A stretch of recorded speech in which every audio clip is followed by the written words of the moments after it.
ഈ ക്വസ്റ്റൻ എങ്ങനെ ചെയ്യാൻ നോക്കാം. രാജു സൈക്കിൾ വാങ്ങി ഒരു വർഷത്തിന് ശേഷം 20% വിലക്കുറവിൽ വിറ്റു. 20% ലെസ് ആയിട്ടാണ് വിറ്റത്.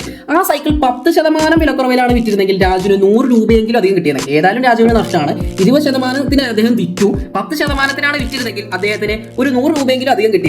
എങ്കിൽ താഴെ കൊടുത്തിരിക്കുന്നതിൽ രാജുവിന്റെ സൈക്കിളിന്റെ യഥാർത്ഥ വില ഏത് പൈസയ്ക്കാണ് രാജു സൈക്കിൾ വാങ്ങിയത് എന്നാണ് ചോദ്യം.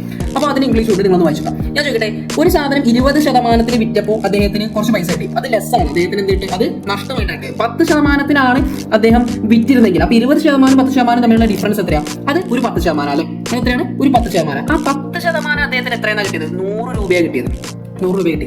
ഇതിൽ നിന്ന് നിങ്ങൾക്ക് ആൻസറിലേക്ക് എത്താം. അപ്പോൾ ഈ ഒരു കീ പോയിന്റ് ആലോചിച്ച് മതി. അല്ലെങ്കിൽ നിങ്ങൾ നേരെ 100 എടുത്ത് ചെയ്യും. അദ്ദേഹം 100 രൂപയ്ക്കാണ് സാധനം വാങ്ങി 20% വിലക്കുറവിൽ വിറ്റു എന്ന് പറഞ്ഞാൽ അദ്ദേഹം വിറ്റത് 80 രൂപയ്ക്കല്ലേ? 80% അല്ലേ അദ്ദേഹത്തിന് ആ ഒരു പൈസ ആ ഒരു സൈക്കിളിൽ കിട്ടിയിട്ടുള്ളൂ. അപ്പോൾ 80% പറഞ്ഞാൽ 80 രൂപ, അതായത് 80 രൂപ 100 കേസിൽ. അങ്ങനെയാണെങ്കിൽ അത് അദ്ദേഹം 10% വിറ്റിരിച്ചാൽ അദ്ദേഹത്തിന് 90 രൂപ കിട്ടിയിരുന്നു. അപ്പോൾ 80 ഉം 90 തമ്മിലുള്ള ഡിഫറൻസ് ഉണ്ട്. 10 ആണ്. ആ 10 ആണ് എടുത്തില്ല. 10 രൂപ എത്ര? 100 ആണ്. അപ്പോൾ നേരത്തെ ചെറിയ 100 എടുത്തിട്ടാണ് ചെയ്ത് നോക്കി. ഒരു 1000 എടുത്ത് ചെയ്ത് നോക്കി. 1000 എടുത്ത് ചെയ്ത് നോക്കി കഴിഞ്ഞാൽ 1000ന്റെ 80% ആണ് അദ്ദേഹത്തിന് കിട്ടിയിട്ടുള്ളത്. അതായത് 20% വിലക്കുറവിൽ.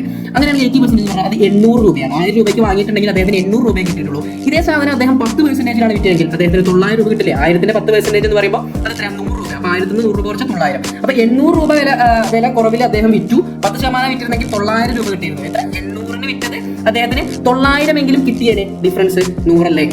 അതേപോലെ പറഞ്ഞിട്ടുള്ളൂ. ഇനി 10% 100 ആണ്. ഈ 10% 100 ആണ്. അങ്ങനെയാണെങ്കിൽ 100% എത്ര? 10% 100 ആണ്. അങ്ങനെയാണെങ്കിൽ 100% എന്ന് പറയുന്നത് ഈ 100 × 10 അല്ലേ? 100% എന്ന് പറഞ്ഞാൽ 100 × 10 അല്ലേ? അത് എത്ര കിട്ടും? 1000 എന്ന് കിട്ടും കേട്ടോ. ആൻസർ എന്താണ്? 1000 ആൻസർ. സിമ്പിൾ അല്ലേ? കിട്ടിയോ?